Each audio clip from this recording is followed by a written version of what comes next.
шайлоого барбай койсом күнөөкөр болбоймунбу? Эч кимисин деле тааныбайм. Анан кызыкчылыгым деле жок дейт. Жа, бул шайлоо туугандар мындай да, Кыргызстандын тагдыры. Буга мусулмандар кош көңүл болбош керек. Албетте, ошол арасынан татыктуу болбосо дагы арасынан жакшырагы болот баарыбир. Эртеби кечпи баарыбыз бирөөнү көрсөтүп баары келет да, сен каалайсың, каалабайсыңбы? Бирок биздин добушубуз башка жакка кетпесин. Ошон үчүн ошо карап туруңуз дагы баардыгын сиз кайсыны туурараак көрөсүзбү? Вот ошого добушуңузду берип коюңуз. Кайсынысын туурараак көрөсүз? Кайсынысынан үмүтүңүз бар?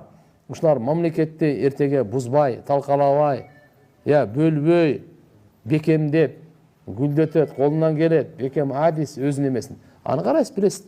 Ошо менен анан Кудай кааласа, бирок барбай койбош керек.